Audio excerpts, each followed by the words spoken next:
Professor Dr. Amal Bishlawi for this chance to give my talk.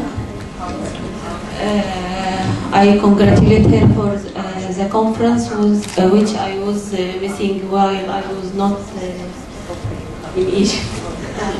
I think it was.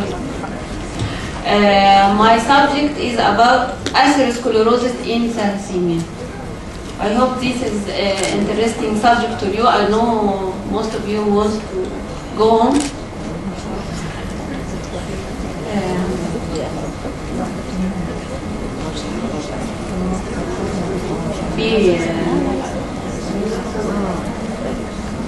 لو سمحت.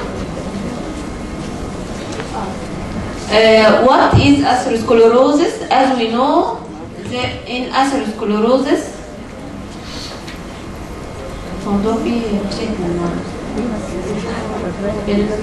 there is build-up of fatty plaque in the arteries and the arterioles. Very simple. Plaque decreases the lumen of the affected vessels and causes decrease and sluggish blood flow.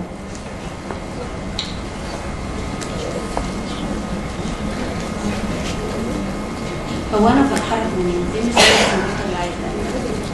من هنا؟ لا هي خلاص. لا الأول كده. Atherosclerosis, there is thickening in the arterial wall, accumulation of fatty material such as cholesterol. أصل الكلمة Greek. الباثوفيسيولوجي of atherosclerosis, fat deposition في الانتما, inflammatory response, macrophage infiltrating the area, smooth muscle cells with fiber and plaque is formed. البلاك is thin, بعدين lipid layer بيجرو يرابتشر وممكن يوصل لثرومبوسيس. ده منظر الأثيروسكليروتيك فيزل. طيب ايه الأثيروسكليروزيس ريسك فاكتور ان جنرال في اي انسان؟ طبعا السموكينج، الهايبر كوليستروليميا، الاوبيستي، الهاي فايت دايت، lack of exercise, diabetes, hypertension, stress, aging, الميل جندر والهيريديتري فاكتور. الريسك اوف اثيروسكليروزيس بيزيد مع الهاي LDL ومع الانكريز كوليسترول ليفل، مع الانكريز انتيك اوف كوليسترول ترايجليسرايدز، والبروتكتيف من الاثيروسكليروزيس الاوميجا 3 فاتي اسيدز الموجوده في الفيش. هنا الباثوجينيسيس اوف اثيروسكليروزيس ان any subject. lipid accumulation وبلاك فورميشن followed by thrombosis وفيبرينولايسيس. الانتي اوكسيدانتس والليفل بتاع الانتي اوكسيدانت او الاكسجين فري راديكالز اما بتزيد بتعمل ديسليبيديميا، بتاثر على الفاتي بول، بيحصل ثرومبوزس. الانفلاميشن برضو والانفكشن، الانفكشن بيعمل انفلاميشن، بيزود الاكيوميليشن اوف مونوسايتس والليمفوسايتس انفلاماتوري سيلز، كل ده بيعمل اندوثيليال انجري، بيعمل في الاخر بيعمل اثيروسكليروزس. السموكينج ازاي يعمل اثيروسكليروزس؟ برضه بيأثر على الليبيد بروكسيديشن، الادهيجن، سمول ماسل بروليفريشن، ليوكوسايتوبليتد اكتيفيشن، البرو ثرومبوتيك والفايبرينوليتيك فاكتورز، فازوموتور ديسفانكشن، كل ده بيوصل للايه؟ اثيروسكليروزس مع السموكرز. طيب احنا عندنا هنا في ثلاسيميا، احنا عارفين عندنا في الثلاسيميا الافكتيف اريثروبويسيس، البون مارو اكسباندنج، بس الاوتكم قليل. ايه الرول اوف ايرون ان اثيروسكليروزس؟ دي اسمها الايرون هايبوثيسيس. دي مش ده الايرون عموما مش في الثلاسيميا بس. لقوا زمان كنا بنقول ان الميل جندر لايبل للاثيروسكليروزس اكتر من الفيميلز، الفيميلز اللي في البري مينوبوزال بيريود، في التشايلد بيرنج بيريود، وقالوا ان السبب ان الفيميل عندها استروجين والاستروجين بروتكتيف. بعد كده الايرون ثيوري قالت لا، السبب هو الايرون، الميل عنده ايرون اكتر، انما الفيميل بتلوز ايرون مع المنسس كل شهر، وبعد ما تقف المنسس الايرون هيزيد وهتبقى زيها زي الميل، عندها ريسك اوف كارديو فاسكولار ريسك واثيروسكليروزس. طيب ازاي الايرون هيعمل اثيروسكليروزس؟ الريدوكس اكتيف ايون مع الفيريتين هيجوا هيعملوا ايه؟ هيأكيوميليت في الاسكليروتيك ليجن. النون ترانسفيرين باوند ايرن اللي هو الاكسس ايرن اللي مش باوند للترانسفيرين، زي في حالات الكرونيك ايرن اوفرلود سواء سيكل او ثالاسيميا او اي ترانسفيوجنال ايرن، عيان بياخد ترانسفيوجن لاي سبب تاني، هيحصل له ايه؟ هتيجي النون ترانسفيرين باوند ايرن هيأكيوميليت في الاندوثيليال سيلز الماكروفيجز وفي الفاسكولار سموث ماسل سيلز، ويبقى بارت من الانيشيشن اوف الاسكليروتيك انجري زي ما باين في الصوره هنا. الار بي سيز بتتكسر تطلع الهيموجلوبين، بيطلع الهيم، بعد كده يطلع الاوكسيدايزد ال دي ال مع الايرن ويحصل ايه؟ بليك فورميشن. يحصل انترا بليك هيموريدج بعد كده اوكسيديشن. هي دي الايرن سيل. الفري راديكال فورميشن مع الليبيد بيروكسيديشن طبعا بيزودوا الايه؟ بروجريسيف اوكسيديتيف دامج والاثيروسكليروز. طيب الثلاسيميا بيحصل فيها ايه؟ بيحصل بيروكسيديتيف تيسو دامج، alteration في الارتيريال ستراكشر وسيكنينج في الكاروتيدز مع الايجينج والاكسسيف هيموجلوبين والفيريتين. بيبقى الكوروناري ارتري ديزيز بيحصل معاهم اكتر. كذا دراسه طلعت الكوروناري ارتري ديزيز هاي في الثلاثين. طبعا معروف ان الريجولار ترانسفيوجن بيبقى عندهم كاردياك ديسفانكشن، وده والهارت فيلير طبعا هو الموست كومن كوز اوف ديس في الثالاسيميا بيشنتس. طيب what about blood donation and risk of coronary artery disease؟ لقوا ان اللي بيدي blood donation البلاد دونرز بالذات الهاي فريكونسي بلاد دونرز بيحصل فيهم improve vascular function وimprove blood pressure وريدكشن في الاوكسيديتيف ستريس. يعني احنا بنشجع البلاد دونيشن. لقوا ان عندهم امبروفمنت في الكارديو فاسكولار ريسك. اللي عايز يحمي نفسه من الكوروناري ارتري ديزيز يروح يتبرع بالدم.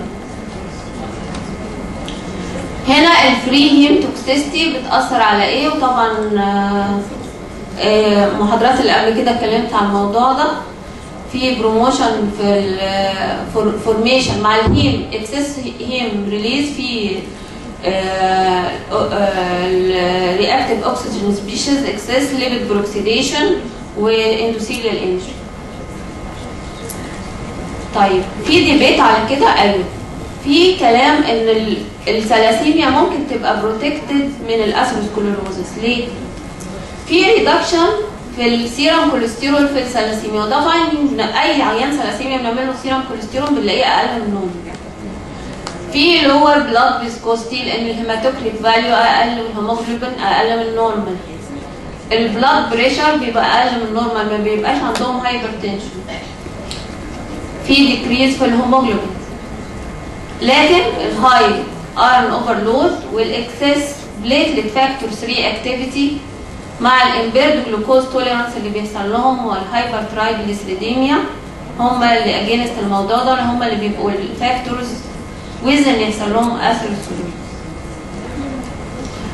دي حاله مايوكاردال انفاركشن كانت ريبورتد في بيتا ثلاسيميا ميجور بيشنت عندها 48 سنه، كانت من سنه 2004. دي كانت من الريبورتس اللي ريزد ان احنا نفكر في الاثيروسكليروزس، لان زمان كانوا بيقولوا لا الاثيروسكليروزس ده ثلاسيميا لو كوليسترول ومش هيجي لهم اثيروسكليروزس. ايه الموداليتيز تو ميجر الاثيروسكليروتيك بيردن في الثلاسيميا؟ طبعا اشهرها الكاروتيد بي مود الترا ساوند اللي هو الكاروتيد دوبلر ستادي. ممكن السي تي ستادي بيقيسوا بيها الكوروناري كالسيوم سكور، ودي فيري اكيوريت ميجر تو ميجر كوروناري بلاد فيسلز، نون انفيسيف measurement of coronary blood vessels. Magnetic resonance imaging of carotid plaque. Intravascular ultrasound دي ممكن تبقى invasive measure. Brachial ultrasound. Ankle brachial index.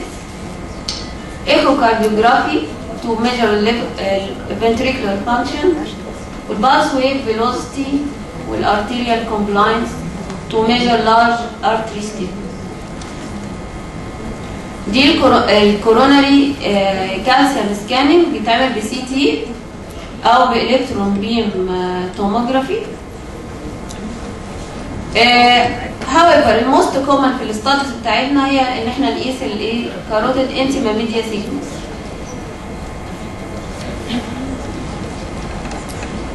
هنا دي الانتيما ميديا سيكنس هنا باينه. الانتيما والميديا بيحصل لهم سيكنينج في حالات الاثيروسكلوروزس وبتبان في طيب الستاديز اللي اتعملت على الحالات بقى ثلاسيميا مختلفه، ميجور او انترميديا او ماينور او الكاريرز او الثلاسيميا 3. في الثلاسيميا ميجور بروفيسور دكتور عزة عبد الجواد والدكتوره اميره عملوا استادي للاثيروسكلوروزس في التشيلدرن البيتا ثلاسيميا ميجور، لقوا انكريز كاروتيد انتيما ميديا ثيكنس. ستادي اوف جورسل ايتال برضه في التشيلدرن لقوا في بريماتيور اثيروسكلوروزس بستادينج الكاروتيد انتيما ميديا ثيكنس. انذر ستادي دوجن ايتال عبد السميع، يمكن حضرتك عارفه مصر برضه حضرتك عبد السميع بالذات المصريين بس اللي بيسموا عبد السميع. الثلاسيميا انترميديا برضو في ستادي عليها، لقوا في بريماتيور اثيروسكلوروزس في الثلاسيميا انترميديا ايجيبشن نيم. في البايو كيميكال فينوتايب لقوا في الثلاسيميا انترميديا والثلاسيميا ماينور لقوا انه عندهم برو اثيروجينيك فينوتايب. دي ستادي برضو معموله فيري ريسنت ستادي 2016 عملوا على الكوروناري بقى كالسيوم. كان فيري انترستنج فايندينج. دول قارنوا الكوروناري اثيروسكلوروزس بالكاروتيد انتيما، عملوها على ناس ثلاسيميا above 50 years old. الهايبر ليبيديميا فيهم ما كانتش عاليه، ولقوا ان الحالات رغم ان فيها كاروتيد انتيما ميديا ثيكنس واضح اكتر في الثلاسيميا، لكن الكوروناري ارتري كالسيوم سكور ووز كومبارابل في الثلاسيميا والكنترولز، يعني مش كورليتد مع بعض. بالنسبه للثلاسيميا ماينور دي ستادي اتعملت على حالات الثلاسيميا ماينور والكارير، لقوا ان الكوليسترول والال دي ال فيهم اقل من النورمال سبجكتس، وان ده بروتكتيف ليهم من الكارديو فاسكولار ريسك. حالات الثلاسيميا تريت قالوا انها بتبقى بروتكتد. برضه حالات ستادي على الثلاسيميا تريت لقوا non significant difference as regard البليك فورميشن والكوروناري اثيروسكلوروزس. ستادي ثانيه قاسوا البايروكسينيز والاوكسيديتيف ستريس في الثلاسيميا تريت، ولقوا ان في increased oxidative stress وانكريز في الكاروتيد انتيما ميديا ثيكنس في حالات الثلاسيميا تريت، ودي اجينست الستادي اللي قبل. طيب الاسوشيشن بين الايرون اوفرلود في الثلاسيميا والكاروتيد انتيما ميديا ثيكنس ستادد باي تيتو ستار كومبيرد الاثنين مع بعض. دول خدوا اطفال كبار من سن 10 ل 50 سنه، ولقوا ان في ريليشن بين الايرون ستاتس والكاروتيد انتيما ميديا ثيكنس، وده بيحفز الثيوري بتاعت الايرون ايه هايبوثيسيس. انذر ستادي هنا قاسوا بقى البايروكسينيز والارايل ستريز مع الاوكسيديتيف ستريس ان ريليشن مع الكاروتيد انتيما ميديا ثيكنس، ولقوا ان هم بيقلوا وليهم علاقه بالاثيروجينيسيس. طبعا ده مع محاضره الدكتوره ياسمين، يعني بنربط محاضرتنا مع المحاضره اللي قبل. خلاص فاضل لي 3 دقايق. الجروث ديفرنشيشن فاكتور 15 الدكتوره عزه والدكتوره اميره عدلي عملوه مع حالات عملوه في حالات مع كاروتيد انتيما، لقوا ليه علاقه بالكاروتيد انتيما، ليه علاقه بوزيتيف كورليشن معاها.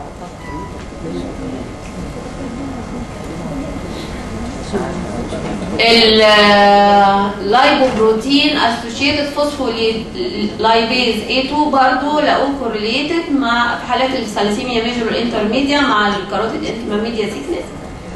دي ستادي برضه مصريه بروفيسور رجب ايتال.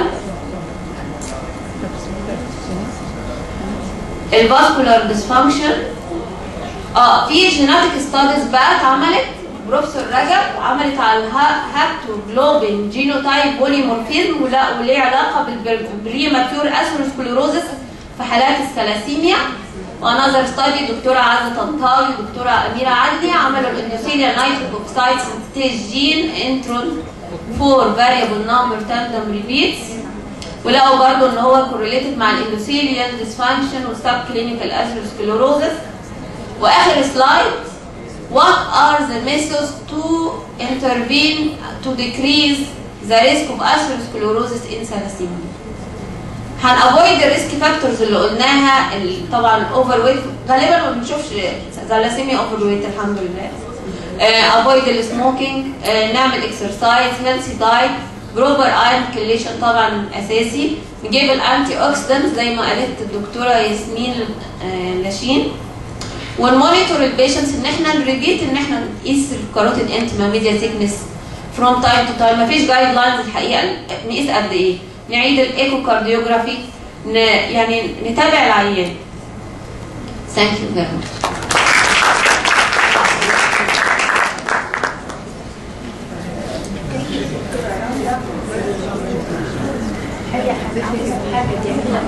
كلنا وهي تقليد جميل من الدكتوره امال مشلاوي بتعمله لنا، ان هو نشوف النيرسينج ستاف معانا ان هم بيبتدوا بيقولوا يعني ازاي بيعاملوا الثالاسيميك بيشنتس، وده هي من الحاجات الفيري امبورتنت طبعا النيرسينج للحالات الكرونيك دي لها اكيد. دكتوره البروفيسور وفاء السيد وهويدا احمد حسين هيتكلموا على النيوتريشن او النيرسينج كير في ثالاسيميك تشايلد.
First of all, I would like to thank Professor Dr. Amal Bishrawi for inviting me to attend and actively participate in this conference.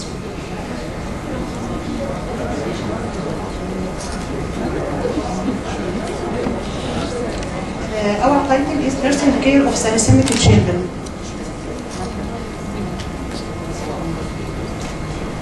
I wanted to introduce to you what you mean by nursing. Nursing, according to WHO, is a profession within the healthcare sector. It encompasses autonomous and collaborative care with other health teams, which is focused on the care that support the physical, psychological responses to the disorder of individuals, families, and communities. Nursing includes promotion of health, prevention of illness, care of ill, disabled, and dying people, advocacy, research, education, participation in shaping the health policy and the health system management, and these are the key role in nursing role. Nursing includes the following specialty: specialties: medical nursing, surgical, community health, psychiatric health, obstetric, administrative, and pediatric nursing.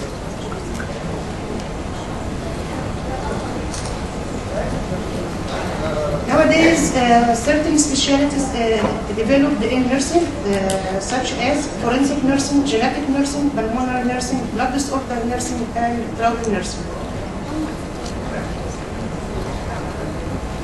What about pediatric nursing?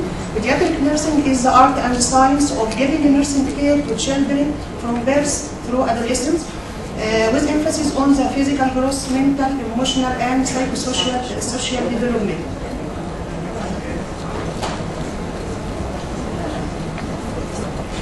What about the role of thalassemia nurse? In recent years, the role that the specialist nurses play in chronic disease in general and in thalassemia in particular has broadened, and they are now recognized as valuable members of multidisciplinary team, demonstrating that their skilled practice contributes to the quality of the child care.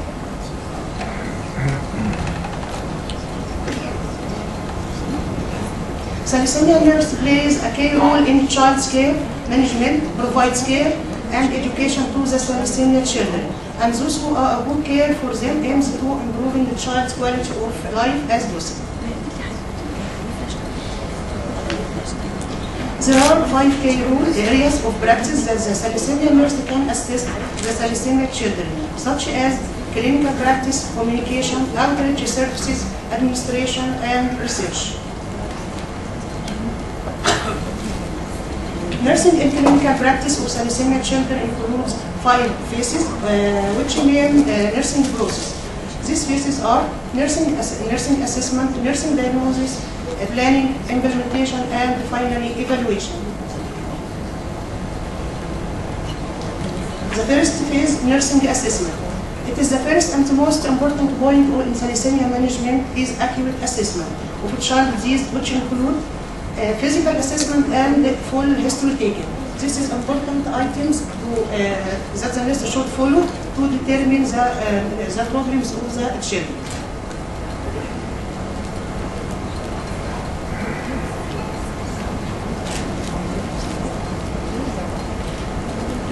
Number 2, nursing diagnosis. Nursing diagnosis is the nurse's clinical judgment about the child and family responses to actual potential health problems or needs. The main nursing diagnoses for thalassemia children are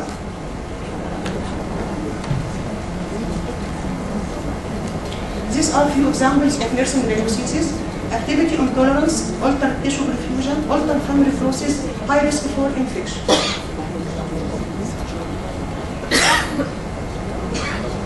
Planning.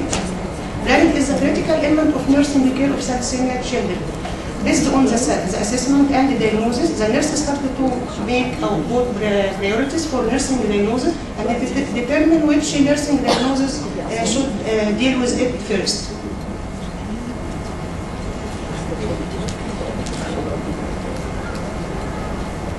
Plan of care of thalassemia children includes the following goals.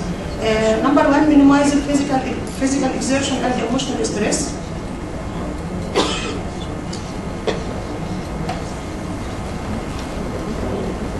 Number 2, increase oxygen supply to body tissues. Number 3, help replace blood elements. Number 4, encourage compliance with iron chelation therapy.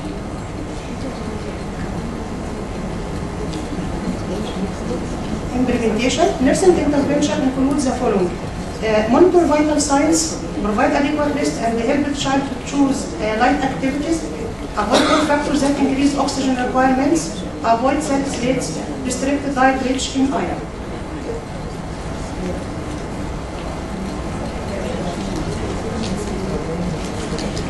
Encourage optimal nutrition, promote infection prevention through follow hygienic care, encourage compliance with iron chelation therapy, administer blood transfusion and as prescribed, and provide health care.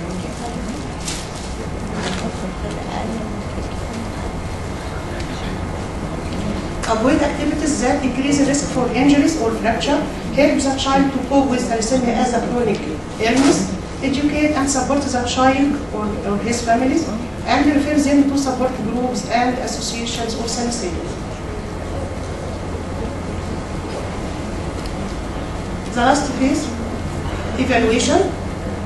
Outcomes of evaluation in caring for thalassemia children should reveal increased activity tolerance according to the child age. The children and their families demonstrate their abilities to provide care and should have adequate knowledge about thalassemia and its care. Thank you.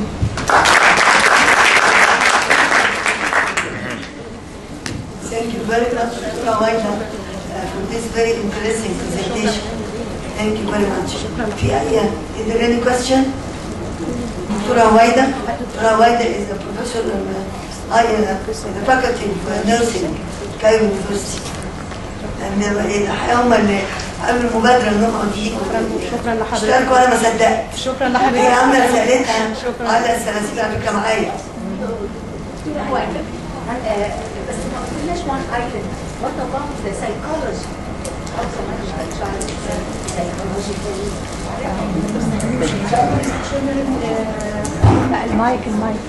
Actually, children need first thing they need to know knowledge how to provide care for themselves. Psychological gap of knowledge about the disease and its care provide problems or stress or anxiety. They need to know the associations that help the society. The society that will help them. Yes.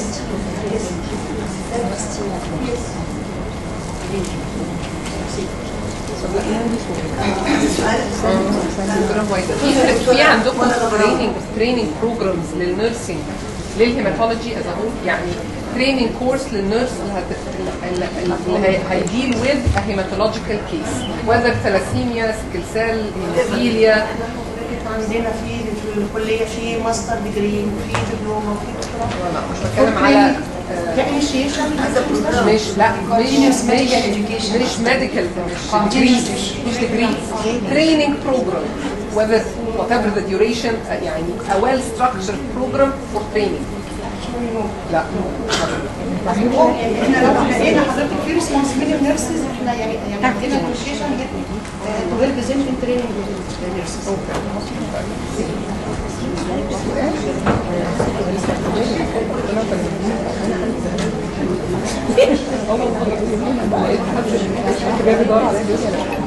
واحد غلط